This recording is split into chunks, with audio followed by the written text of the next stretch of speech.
you've anywhere to go. Her interrogator will be right with you. It's a very busy night. We finally caught the Joker.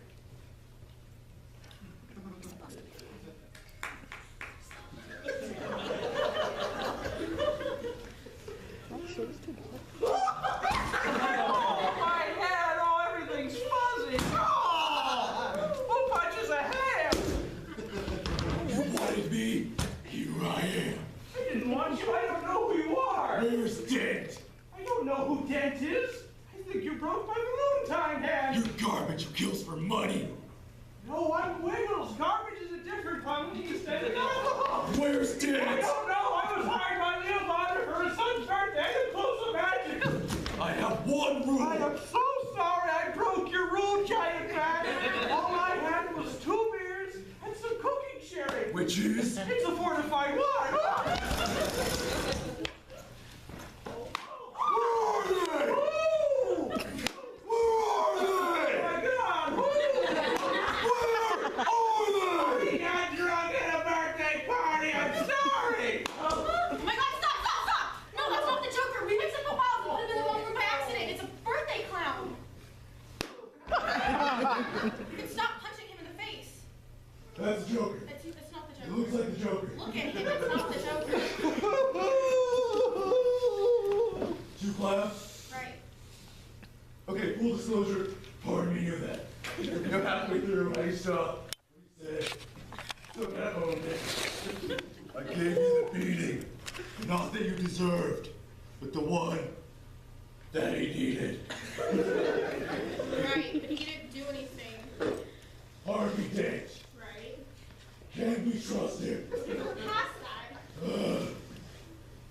There's nowhere to go in here. Sorry, Jack. Wait, look, you want one of my telescopes? Oh, no, go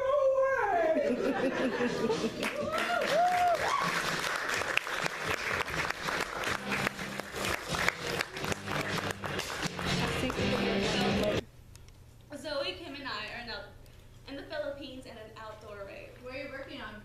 Furry Kicks to the Head Part 3? And admittedly, we're a little fucked up. So Zoe, the genius, wants to take a picture of me. It's dark as hell, and you can't see shit. So she has her camera, and she tells me to step back a little. So I do. And then she goes, a little further. I love you. So I do. And then she goes, a little more. So I step back a little further. And then I realize that I am at the edge of a 7-foot concrete ditch with God knows how many rocks and broken glass bottles and rats.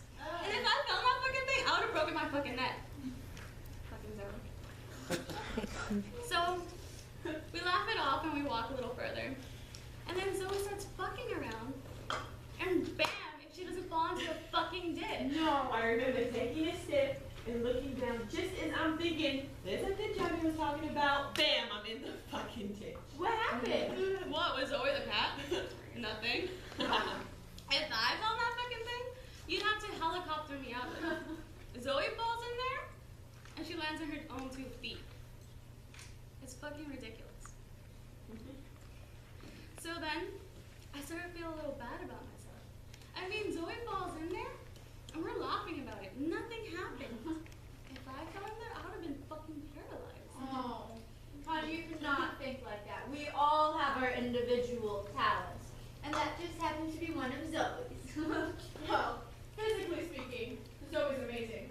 Agility, nimbleness, reflexes, there are human beings who can fuck with Zoe on that level. Oh, Kim, I like you too. Having said that, you're missing the most important part of the story. You didn't fall in the ditch. Zoe did. Zoe somehow knew the ditch was there because she told you, and she still fell in it. So, like, we all have our talents. Hey, I resemble that remark.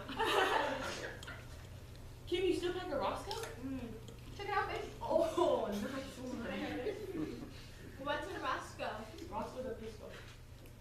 You carry a gun? You have a license to carry a gun. Yeah, when I became a Secret Service agent, they gave me a license. You were a secret... Okay, I didn't say it! Alright, no, I didn't say it! Did you know that Kim carries a gun? Yes. Now, do I approve? No.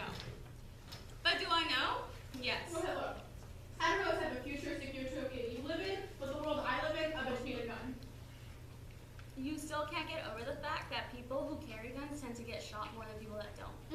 And you can't get around the fact that if I go down to the laundry room in my building at midnight enough times, I might get my ass raped. Go do your laundry at midnight. Fuck that! I do my laundry when the fuck I want to do my laundry. There are other things you can carry besides a gun. Pepper spray. Think you're trying to rape me? I ain't trying to give him a skin rash. I'm gonna shut that nigga down. Okay. What about a knife at least? You know what happens to people that carry a knife? What? They get shot.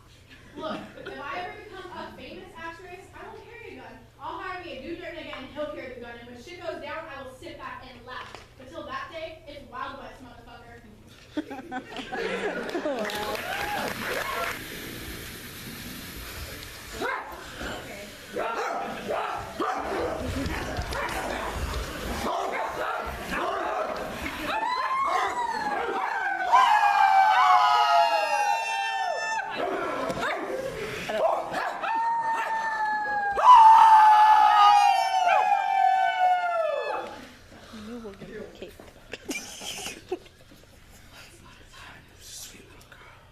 Once upon a time, there was a sweet little girl. Once upon a time, there was a sweet little girl. Once upon a time, there was a sweet little girl. Once upon a time, there was a sweet little girl. Once upon a time, there was a sweet little girl. Everyone who saw her liked her, but most of all, her grandmother, who did not know what to give the child next. Once, she gave her a little cap made of red velvet because it suited her so well and she wanted to wear it all the time. She came to be known as Little Red Cap. One day, her mother said to her, "Have Little Red Cap. Here's a piece of cake and a bottle of wine. Take them to your grandmother. She is sick and weak, and they will do her well." Mind your manners and give her my greeting. Behave yourself on the way and do not leave the path where you might fall down and break the glass, and then there will be nothing for your grandmother. And when you enter her parlor, don't forget to say good morning and don't peer into all the corners first. "I'll do everything just right," said Little Red Cap, shaking her mother's hand. The grandmother lived out in the woods, a half hour from the village. When Little Red Cap entered the woods, a wolf came up to her. She did not know what a wicked animal he was, and was not afraid of him. Good day to you, Little Red Cap. "Thank you, Wolf." Where are you going so early, Little Red Cap? To grandmother's. And what are you carrying under your apron? "Grandmother is sick and weak, and I'm taking her some cake and wine. We baked yesterday, and they should be good for her and give her strength." Little Red Cap, just where does your grandmother live? "Her house is a good quarter hour from here in the woods, under the 3 large oak trees. There's a hedge of hazel bushes there. You must know the place." And a wolf thought to himself, Now that sweet young thing is a tasty bite for me. She will taste even better than the old woman. You must be sly, and you can catch them both. he walked along in the wild with the little cat and David said, Little Red Cap, just look at the beautiful flowers that are all around us.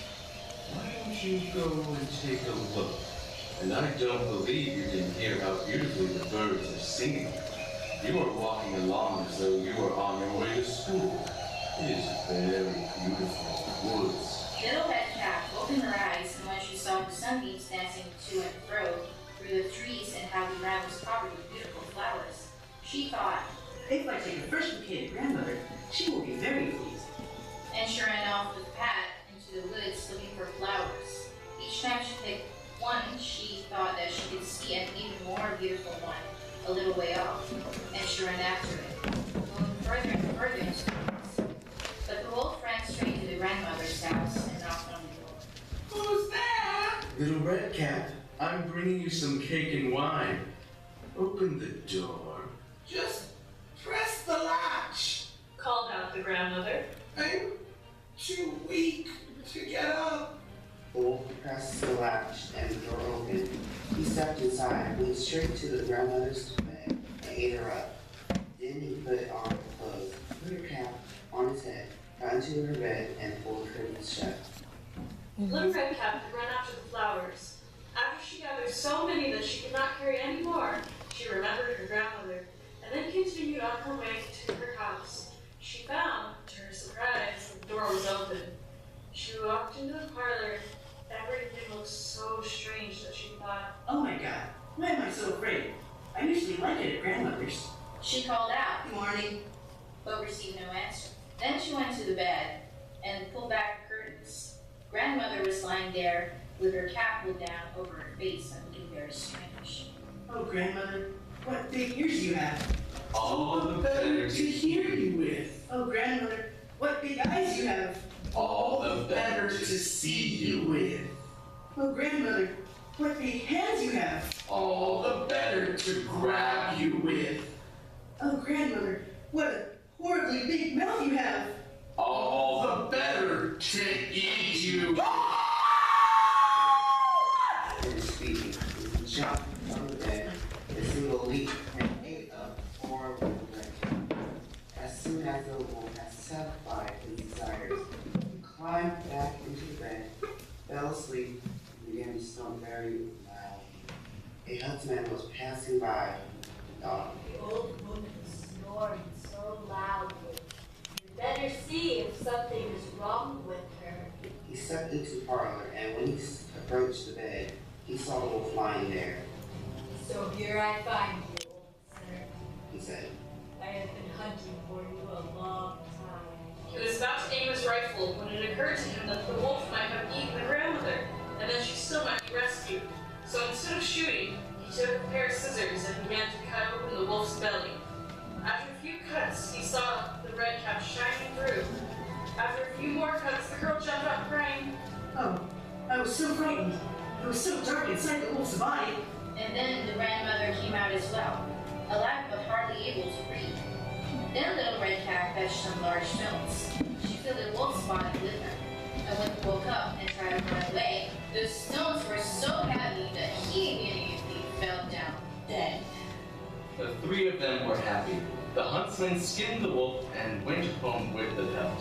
The grandmother ate the cake and drank the wine that Little Red Cap had brought. And Little Red Cap thought, As long as I live, I'll never leave the path and run off into the woods by myself if Mother tells me not to.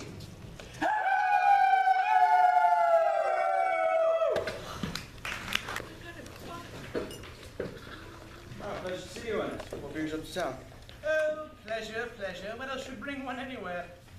Eating as usual, I see. Algae. It's customary in good society to take some slight refreshment at 5 o'clock.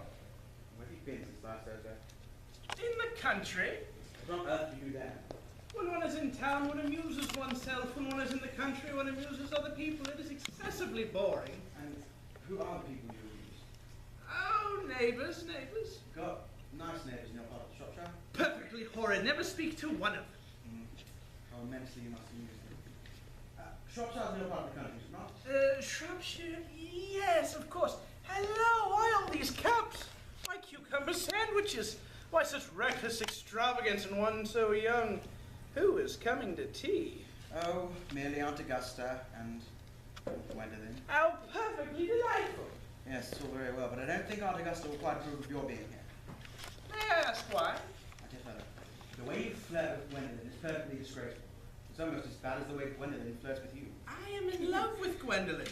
I have come up to town expressly to propose to her. I thought you'd come up for pleasure. I call that business. How utterly unromantic you are. There is nothing romantic about proposing. It is very romantic to be in love, yes, but there's nothing romantic about a definite proposal. One may be accepted, one usually is, I believe. Then the excitement's all over. The very essence of romance is uncertainty. If ever I get married, I'll certainly try to forget that. Oh, I've no doubt about that, dear Algy. The divorce court was specially invented for people whose memories are so curiously constituted. No, there's no use speculating that subject. Divorces were made in heaven. Don't touch the cucumber sandwiches. They were ordered specifically for Aunt Augusta. Well, you have been eating them all the time. That is quite a different matter. She's my aunt. Some of the bread and butter. That's for Gwendolyn. Gwendolyn is perfectly devoted to bread and butter. Oh, and a very good bread and butter it is, too. You need not eat as if you're going to eat it all. You behave as if you were married to her already. You are not married to her already, and I don't think you ever will be. What makes you say that? Well, in the first place, girls never marry men they flirt. They don't think it right. Oh, that is nonsense. It isn't. It's a great truth. It accounts for the extraordinary number of bachelors once all over the place. In the second place, I don't give my consent. Your consent? Gwendolyn is my first cousin, and before I allow you to marry her, you'll first have to clear up this whole question of Cecily. But Cecily? What on earth do you mean? What do you mean, Algie, by Cecily? I don't know anyone of the name of Cecily. Do you mean to tell me you've had my cigarette case this whole time? I wish to goodness you would let me know. Yes, but upon reading the inscription inside, I find the thing is at your store. Of course it's mine. You've seen me with it 100 times, and you have no right to read what's written inside. It is a very ungentlemanly thing to read a private cigarette case. Oh, it's absurd to have a hard and fast rule about what one should read and what one shouldn't. More than half of modern culture depends upon what one shouldn't read. I'm quite aware of that fact, and I do not propose to discuss modern culture. It is the sort of thing one should talk of in private. I just want my cigarette case back. Yes, but it isn't your cigarette case. This is a gift from someone of the name of Cecily, and you say you don't know anyone of that name. Well, if you must know, Cecily happens to be my aunt. Your aunt? Yes. Charming old lady she is, too. Lives at Tunbridge Wells. Just give it back to me, Algie. But if she is your aunt and lives at Tunbridge Wells, why does she call herself Little Cecily?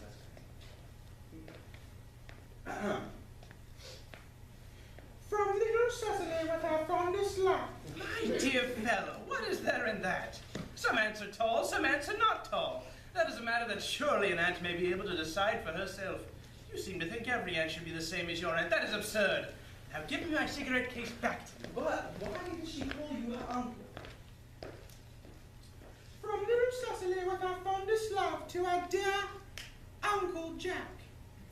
There's no debating, I admit, that an aunt may be a small aunt. But why an aunt, no matter what her size may be, should call her own nephew her uncle, I can't quite make out. Besides, her name isn't Jack at all, it's Ernest. It isn't Ernest, it's Jack. You've always told me it was Ernest. I've introduced you to everyone as Ernest. You answer to Ernest, you look as if your name were Ernest. Why, you are the most earnest-looking person I ever saw in my life. Well, my name is Ernest in town and Jack in the country, and the cigarette case was given to me in the country. You invented for yourself a very useful younger brother called Ernest, so that you may come up to town whenever you like. I have invented for myself an invaluable permanent invalid called Bunbury, so that I may go down into the country whenever I choose. Yes. Bunbury is perfectly invaluable. Why, if it weren't for Bunbury's extraordinary bad health, I wouldn't be able to dine with you at Willis's tonight. I haven't asked you to dine with me anywhere tonight. I know. You are extremely careless about sending out invitations. Very foolish of you.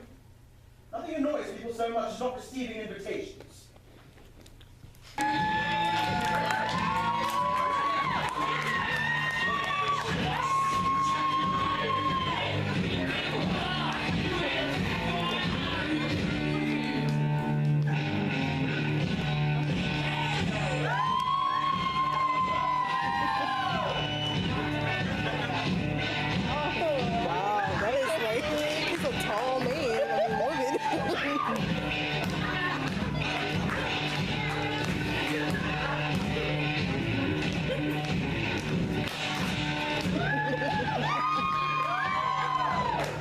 Oh my gosh.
Thank you.